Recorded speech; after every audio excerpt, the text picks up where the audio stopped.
നമുക്ക് അരവിന്ദിന്റെയും മക്കളുടെയും നാളത്തെ നല്ലൊരു കഥ കേട്ടാലോ? വീഡിയോ ഇഷ്ടപ്പെടുവാണെങ്കിൽ ഒന്ന് ലൈക്ക് ചെയ്ത് ഹൈപ്പ് ചെയ്യാൻ മറക്കരുതേ. അതോടൊപ്പം തന്നെ ആദ്യമായി കാണുന്നവരാണെങ്കിൽ സബ്സ്ക്രൈബ് ചെയ്യാനും മറക്കരുത് കേട്ടോ. അങ്ങനെ ജയപാലൻ ആകെപ്പാടെ പെട്ടു നിൽക്കുവാണ്, എന്ത് ചെയ്യണമെന്ന് അറിയില്ലാതെ. പക്ഷെ രാഗിണിക്ക് സഹിച്ചില്ല. കാരണം കല്യാണ മണ്ഡപമാണ്, ഒത്തിരി ആൾക്കാരുണ്ട്. ക്ഷണിച്ചു വരുത്തിയിരിക്കുന്ന ആൾക്കാരുടെ മുന്നിൽ വെച്ചാണ് തന്റെ അച്ഛനെ അപമാനിച്ചിരിക്കുന്നത്.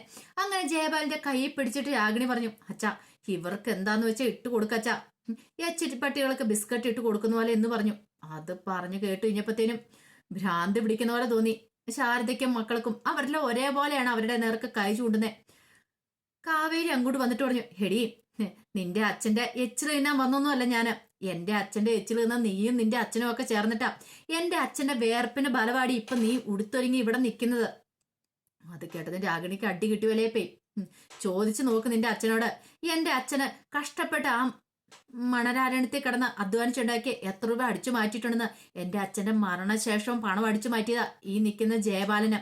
എടി എച്ചിൽ തിന്നാൻ വന്നാന്ന് നിനക്ക് തോന്നണേ, നിനക്ക് തെറ്റി. ശരിക്കും ഞങ്ങളുടെ എച്ചിൽ നിന്ന നീയൊക്കെ ആടിയെന്ന് പറഞ്ഞു. ഒരു നിമിഷം അടി കിട്ടിയ പോലെയാ. കർണത്ത് 4 തല്ല് കിട്ടിയിട്ടുണ്ടായിരുന്നെങ്കിൽ രാഗിണിക്ക് ഇത്ര ബുദ്ധിമുട്ട് വരില്ലായിരുന്നു.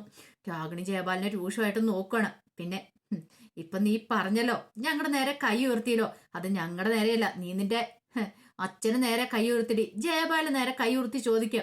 പിന്നെ കണക്ക് ഇത് മാത്രമല്ല, പണത്തിന്റെ കണക്ക് മാത്രം ചോദിക്കാൻ വന്നല്ല, എന്റെ അച്ഛനെ തീർത്തേന്റെ കണക്കൂടെ ചോദിക്കാൻ വന്നാടി ഞാന്. എന്റെ അച്ഛനെ പണവും തട്ടിയെടുത്തും പോരാ, എന്റെ അച്ഛനെ കൊന്നവനാടി ഈ നിൽക്കുന്ന. ചോദിക്കടി, നിനക്ക് അന്തസ്സെന്ന് പറയുന്ന ഒരു കാര്യമുണ്ടോ? ഉണ്ടായിരുന്നെങ്കിൽ നീ ഇയാൾക്ക് സപ്പോർട്ട് ചെയ്ത് നിൽക്കില്ലായിരുന്നു, ഒരു കൊലപാതകയായി നിൽക്കണേന്ന് പറഞ്ഞു. ഒരു നിമിഷം നിവിനൊക്കെ ഇങ്ങനെ അന്താളിപ്പോട് കാവേരിയെ നോക്കണം. കാവേരിക്ക് ഭ്രാന്ത് പിടിക്കുന്ന പോലെ തോന്നി. മുഖമൊക്കെ ഇങ്ങനെ ദേഷ്യം കൊണ്ട് ചുമന്നിരിക്കുകയാണ്. രാജേശ്വരി അതുപോലെ സത്യനാഥനൊക്കെ നോക്കണം. അവർക്കൊന്നും ഈ കഥകളും കാര്യങ്ങളൊന്നും അറിയണ്ടായിരുന്നില്ല. സത്യനാഥനൊക്കെ എന്ത് ചെയ്യണം എന്നറിയില്ല. ക്ഷണിക്കപ്പെട്ട അതിഥികളുടെ ഒക്കെ മുന്നിൽ നാണം കിട്ടി നിൽക്കുക. പലരും വന്ന് ചോദിച്ചു കഴിഞ്ഞു, ഇതുപോലെയുള്ള കുടുംബത്തിൽ നിന്നാണോ പെണ്ണെടുക്കുന്നത്? കാര്യം പറഞ്ഞ രാജേശ്വരിയുടെ ആങ്ങളയുടെ മകളും കാര്യങ്ങളൊക്കെയാണ്. പക്ഷെ ഈ ബന്ധം വേണമായിരുന്നോ? പലരും കുറ്റപ്പെടുത്താൻ തോന്നി. ഇതുപോലെ ഒരു ദുഷ്ടന്റെ മോളെ കല്യാണം കഴിച്ചിട്ടുണ്ടെങ്കിൽ അത് മാത്രമല്ല, രാഗിണിയുടെ സംസാരം ശൈലിയൊന്നും അതും ആർക്കും ഇഷ്ടപ്പെടുന്നുണ്ടായിരുന്നില്ല. രാജേശ്വരിക്ക് എന്ത് ചെയ്യണമെന്ന് അറിയത്തില്ല. രാജേശ്വരി വാശി പിടിച്ചാണ് ഈ കല്യാണം നടക്കണമെന്നും പറഞ്ഞുകൊണ്ട്. ആ സമയത്ത് സത്യനാഥൻ വന്നിട്ട് പറഞ്ഞു, ജയപാല എന്താണെങ്കിലും ഇത് ശരിയാന്ന് തോന്നില്ല. എന്ത്? അല്ല, ഇതൊരു കല്യാണ മണ്ഡപമാണെന്നുള്ള കാര്യം അറിയാലോ. എത്രയും പെട്ടെന്ന് നീ ഈ സംസാരമൊക്കെ ഒന്ന് ഒഴിവാക്ക്. ഇതേ മുഹൂർത്തം കഴിയാൻ പോവാന്ന് പറഞ്ഞു. അപ്പോഴേക്കും ചാരുലത പറഞ്ഞു, അങ്ങനെ അങ്ങോട്ട് ഒഴിവാകാൻ വരട്ടെ. എന്താണെങ്കിലും ഇയാള് കൊടുക്കാനുള്ള പണം കൊടുത്തേ മതിയാവുള്ളൂ, അല്ലാതെ ഇയാൾക്ക് ഇവിടുന്ന് പോകാൻ പറ്റില്ല. അല്ലെങ്കിൽ ഇപ്പൊ തന്നെ ഇയാളെ ഞങ്ങൾക്ക് അറസ്റ്റ് ചെയ്യേണ്ടതായിട്ട് വരും. അതോടെ കേട്ട് കഴിഞ്ഞപ്പോഴത്തേനും ജയപാലിന് എന്ത് ചെയ്യണമെന്ന് അറിയില്ല. കാവേരി പറഞ്ഞു, എല്ലാത്തിനും ഞാൻ കണക്ക് പറയിപ്പിക്കൂടോ ജയപാല. ഞാൻ പറഞ്ഞല്ലോ ഞാൻ ഇവിടുന്ന് പോകുകയെന്ന്. തിരുവനന്തപുരത്തിന് പോകുകയാണ്. പക്ഷെ പോകുന്നതിന് മുമ്പ് എനിക്ക് എന്റെ കണക്ക് തീർത്തിട്ട് വേണം പോവാന്. അത് കേട്ടപ്പോ ജയപാലൻ പറഞ്ഞു, അതേടി നീ കണക്ക് തീർക്കാൻ വന്നാണെങ്കിൽ ഇതൂടെ കേട്ടോ, നിന്റെ അച്ഛനെ കൊന്ന ഞാൻ തന്നെ അടിയെന്ന് പറഞ്ഞു. കാവേരി ഭ്രാന്തിളകിയതുപോലെ അയാളുടെ അടുത്തേക്ക് വന്നു. കോളനോട് കയറി കുത്തിപ്പിടിച്ചു. എടാ ദുഷ്ടാ, ഇത് നിന്റെ നാവിൽ നിന്ന് തന്നെ എനിക്ക് കേൾക്കണമായിരുന്നു. ഈ കാവേരിയുടെ ഒരു മുഖം മാത്രമേ നീ കണ്ടിട്ടുള്ളൂ. അതെ, അരവിന്ദന്റെ ആൺമക്കളില്ലെന്ന് ഓർത്തോണ്ട് നീ സന്തോഷിക്കൊന്നും വേണ്ട. കണക്ക് ചോദിക്കാനായിട്ട് ഞങ്ങള് 4 പെൺമക്കളുണ്ടാ. ഞങ്ങള് ചോദിക്കും നിന്നോടുള്ള കണക്ക്. എന്റെ അച്ഛന്റെ മരണത്തിന് ഉത്തരവാദി നീയാന്ന് എനിക്കറിയാം. അപ്പൊ അതിന് ഞാൻ പകരം വീട്ടിയിരിക്കൂടാ. ഈ കാവേരി ആരാ നീ അറിയാൻ പോന്നുള്ളു. ഒന്ന് പോടി പെണ്ണെ അവിടെ നിന്ന് പറഞ്ഞു. അപ്പോഴേക്കും ചാലത് പറഞ്ഞു, ജയപാല എങ്ങനെയാ, അകത്തേക്ക് പോവുകയാണോ അതൊന്ന് ചോദിച്ചു. അപ്പോഴേക്കും പ്രവീണ വന്നിട്ട് പറഞ്ഞു, ജയപാലേട്ടാ എന്തൊക്കെയത്? എന്തായി കേൾക്കണേ? പ്രവീണയ്ക്ക് ഇങ്ങനത്തെ കാര്യങ്ങളൊന്നും അറിയണ്ടായിരുന്നില്ല. അതെ, അവരുടെ പൈസ അങ്ങോട്ട് കൊടുക്ക്. എന്തിനാ വെറുതെ? ആ തോട്ടത്തിന് തന്നെ ലക്ഷങ്ങളാണ്. ഓരോന്നിനും കണക്കുകളും കാര്യങ്ങളൊക്കെ കൃത്യമായിട്ട് ഡയറിയെ കുറിച്ച് വെച്ചിട്ടുണ്ട്. അപ്പോഴേക്കും ചാരുലത പറഞ്ഞു, ജയപാലിന് ഇനി കണക്കുകളും കാര്യങ്ങളും അറിയത്തില്ലെന്നാണോ? അതെ, അരവിന്ദൻ കൃത്യമായിട്ട് ഡയറിയെ കണക്ക് കുറിച്ച് വെച്ചിട്ടുണ്ട്. അപ്പോഴേക്കും ജയപാലൻ പറഞ്ഞു, അത്രയും തുകയൊന്നും ഇപ്പൊ കൊടുക്കാൻ പറ്റില്ല. ഓ, അപ്പൊ വലിയൊരു എമൗണ്ട് ഉണ്ടല്ലേ? കാവേരി പറഞ്ഞു, എനിക്ക് കിട്ടാനുള്ള തുക, അതായത് എന്റെ അച്ഛന്റെ കയ്യിൽ നിന്ന് അടിച്ചു മാറ്റിയ തുക മൊത്തം കിട്ടണം. എന്നിട്ട് ഞാൻ ഇവിടുന്ന് പോകത്തുള്ളൂ, അല്ലാതെ ഞാൻ ഇവിടുന്ന് പോകത്തില്ല എന്ന് പറഞ്ഞു. ചാരുലത പറഞ്ഞു, കൊടുക്കാൻ നിവൃത്തിയില്ല ജയപാല എന്ന് പറഞ്ഞു. ഒടുവില് ജയപാലിന്റെ അടുത്തേക്ക് വിശാലം വന്നിട്ട് പറഞ്ഞു, അച്ഛാ എന്തേലും ചെയ്ത് എന്തേലും കൊടുത്തൊന്ന് ഒഴിവാക്കാൻ നോക്ക്, അല്ലാതെ പറ്റില്ല എന്ന് പറഞ്ഞു. പക്ഷെ ചാരുലത പറഞ്ഞു, അങ്ങനെ എന്തേലും നക്കാപ്പിച്ച് കൊടുത്ത് ഇവരെ ഒഴിവാക്കാന്ന് നിന്റെ മനസ്സിലൊരു വിചാരം ഉണ്ടെങ്കിൽ അത് വേണ്ട ജയബാല. കൊടുക്കാനുള്ള തുക മുഴുവൻ കൊടുക്കണം, അല്ലാതെ ഇവരിവിടുന്ന് പോകത്തില്ല എന്ന് പറഞ്ഞു. ഇത്രയും കാലം പറ്റിച്ച് ജീവിച്ചാൻ പോരാ, നാണം ഉണ്ടോ തനിക്ക്?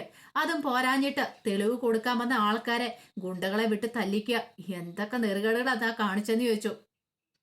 അതെല്ലാം അവിടെ കേട്ട് കഴിഞ്ഞപ്പം ജയപാലിന് കർണ തടിയേറ്റ പോലെ ജയപാലൻ നിൽക്കുക. എന്ത് ചെയ്യാൻ പറ്റും, വല്ലാത്തൊരു ബുദ്ധിമുട്ടാ. മുഹൂർത്തമാണ് കഴിഞ്ഞുകൊണ്ടിരിക്കുവാണ്. കാര്യങ്ങളൊന്നും ഒരിടത്ത് എത്തിയതുമില്ല. ഒടുവില് ജയപാലന് ചെക്ക് എഴുതി കൊടുക്കേണ്ടി വന്നു. ഒരു വലിയ തുക തന്നെ, നഷ്ടപ്പെടുത്ത തുക എഴുതി കൊടുക്കേണ്ടതായിട്ട് വരുവാണ്. അങ്ങനെ ജയപാലൻ അത് നീട്ടി. ജയപാലൻ നീട്ടിട്ട് പറഞ്ഞു, കൊണ്ടുപോയി തിന്നിടി നീയൊക്കെ. അപ്പോഴേക്കും കാവേരി പറഞ്ഞു, ജയപാല നിനക്ക് നാണമുണ്ടോ? ഇത്രയും കാലം നീ എന്റെ അച്ഛന്റെ അധ്വാനത്തിന്റെ ബലം അനുഭവിച്ചുകൊണ്ടിരുന്നിട്ട് കൊണ്ടേ തിന്നടീന്ന്. ഇതേ ഞങ്ങൾക്ക് അർഹതപ്പെട്ട തന്നെയാ. എന്റെ അമ്മയ്ക്കും പിന്നെ എന്റെ ചേച്ചിക്കും അനിയത്തിമാർക്കും വേണ്ടിയിട്ടാ എന്റെ അച്ഛൻ അത്രയും കാലം അവിടെ കിടന്ന് കഷ്ടപ്പെട്ടത്. നീ ഇവിടെ ഓസിൽ അതെല്ലാം വാങ്ങിയെടുത്തോണ്ടിരുന്നു. എന്തായാലും കണക്ക് തീരുന്നില്ല ജയബാല, ഞാൻ വരും. ഇപ്പൊ ഞാൻ തിരുവനന്തപുരത്തിന് പോകുക. പക്ഷെ ഇപ്പൊ ഈ പോകുന്ന കാവേരി ഉണ്ടല്ലോ, വെറുതെ അല്ല പോകുന്നേ. തിരിച്ചു വരുമെന്ന് പറഞ്ഞാൽ ഞാൻ വരും. കണക്ക് തീർക്കാനായിട്ട് ഒരു വരവ് വരും. ജയബാല നീ കരുതിയിരുന്നു, നിന്റെ സന്നാഹങ്ങൾ മൊത്തമായിട്ടിരുന്നു. ഞാൻ വരുമെന്ന് പറഞ്ഞിട്ടുണ്ടെങ്കിൽ വരുന്ന എന്തിനാണെന്നറിയാവോ? കണക്ക് തീർക്കാന്ന് പറഞ്ഞാൽ എന്റെ അച്ഛനെ ഇല്ലാതാക്കി എന്റെ കണക്ക് തീർക്കാനായിട്ടാ വരുന്നേ. അന്ന് നിനക്ക് എന്നെ തടയാൻ പറ്റില്ല ജയബാല എന്ന് പറഞ്ഞു. അത് കേട്ടപ്പോൾ ജയബാലൻ പറഞ്ഞു, പോടി അവിടെ നിന്ന് പറഞ്ഞു. ഇപ്പം നിനക്ക് സമാധാനമായി കാണും ഞാൻ പോകാന്ന് ഓർത്തിട്ട്. പക്ഷെ ആ സമാധാനം അതേ കാലം നീണ്ടു നിൽക്കില്ല എന്ന് പറഞ്ഞു. പിന്നീട് ശാരദയോടും രാധമ്മയോടും ഒക്കെ പറഞ്ഞു, ബാ നമുക്ക് ഇറങ്ങാന്ന് പറഞ്ഞു. അങ്ങനെ ഇറങ്ങുന്ന സമയത്ത് ശാരദയോട് പോയി നന്ദിയൊക്കെ പറയുന്നുണ്ട്. നിവിനെ ഒന്ന് നോക്കി കാവേരി ഇറങ്ങുന്നതിന് മുമ്പ്. നിവിന് വല്ലാത്തൊരു ബുദ്ധിമുട്ടും കാര്യങ്ങളായിരുന്നു. എന്ത് ചെയ്യണമെന്ന് പോലും അറിയണ്ടായിരുന്നില്ല. കാവേരിയുടെ പണവും കാര്യങ്ങളും കിട്ടി, പക്ഷെ അവളെ തനിക്ക് സ്വന്തമാക്കാൻ പറ്റിയില്ലോ എന്നൊരു ചിന്തയായിരുന്നു. അങ്ങനെ അവരങ്ങോട്ട് ഇറങ്ങി കഴിഞ്ഞപ്പോഴത്തേനും കുറെ ആൾക്കാരൊക്കെ കല്യാണത്തിന് വന്നവര് പോയി. കാരണം ജയപാലൻ അതുപോലെ അവരെ അപമാനിച്ചിട്ടുണ്ടായിരുന്നു, സത്യനാഥിന്റെ വീട്ടിൽ നിന്ന് വന്ന ആൾക്കാരെയൊക്കെ. അപ്പൊ പിന്നെ അവര് നിൽക്കുവോ? അതുകൊണ്ട് അവരൊക്കെ പിണങ്ങി പോവുകയും ചെയ്തു. അപ്പൊ അതിൻ്റെതായ ഒരു ബുദ്ധിമുട്ട് സത്യനാഥനുണ്ടായിരുന്നു താനും. പിന്നീട് അവരങ്ങോട്ട് പോയി കഴിഞ്ഞപ്പോൾ ജയപാലൻ പറഞ്ഞു, ഇനിയിപ്പം നോക്കണ്ട, എത്രയും പെട്ടെന്ന് വിവാഹം നടത്താന്ന് പറഞ്ഞു. അത് കേട്ട് കഴിഞ്ഞപ്പോഴത്തേനും സത്യനാഥൻ അങ്ങോട്ട് വന്നിട്ട് പറഞ്ഞു, എന്താ ജയപാല ഇത്? ഇപ്പോഴാ ഇറങ്ങിപ്പോയ കാവേരി ഉണ്ടല്ലോ, നീ എന്താ വിചാരിച്ചോണ്ടിരിക്കുന്നേ? അവൾ ഇനി മടങ്ങി വരില്ലെന്ന് കരുതിയോ? ജയപാലൻ നീ കാത്തിരുന്നോ? അവൾ ഇപ്പൊ പറഞ്ഞിട്ട് പോയ വാക്കുകളുണ്ടല്ലോ, അവൾ ഉറപ്പായിട്ടും മടങ്ങി വരിക തന്നെ ചെയ്യും. നീ ഇത്ര വലിയൊരു ദുഷ്ടനാണെന്ന് എനിക്ക് അറിയണ്ടായിരുന്നില്ല. നിന്റെ മോളുമായിട്ടുള്ള വിവാഹം എനിക്കൊന്ന് തീരുമാനിക്കേണ്ടതുണ്ടെന്ന് പറഞ്ഞു. ഇത്രയ്ക്ക് പ്രതീക്ഷിച്ചിട്ടുണ്ടായിരുന്നില്ല ജയപാലന്. അപ്പോഴേക്കും രാജേശ്വരി പറഞ്ഞു, സത്യേട്ട മിണ്ടരുത്. എന്റെ മോന്റെ ജീവിതം അങ്ങനെ കൊണ്ട് തൊലയ്ക്കാനായിട്ട് ഞാൻ ഒരിക്കലും ഉദ്ദേശിച്ചിട്ടില്ല. എന്ത് ചെയ്യണമെന്ന് എനിക്കറിയാം എന്ന് പറഞ്ഞു. വാടാ മോനെന്നും പറഞ്ഞ് നിവിന്റെ കയ്യിലേക്ക് അങ്ങോട്ട് കയറി പിടിക്കുവാണ്. ആ സമയം രാഗിണി അവിടെ ഇരുന്ന് കരയുക. എന്ത് ചെയ്യണമെന്ന് അറിയത്തില്ലാത്തൊരവസ്ഥ.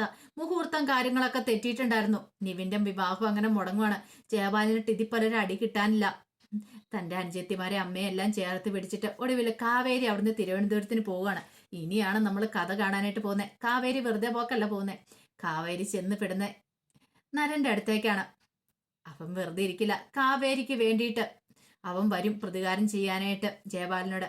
അപ്പൊ അതിന്റെ കഥകൾക്കായി നമുക്ക് എല്ലാവർക്കും കാത്തിരിക്കാട്ടോ. ഒരിക്കൽ കൂടി എല്ലാവർക്കും ശുഭരാത്രി നേർന്നുകൊണ്ട് നിർത്തുന്നു. നന്ദി.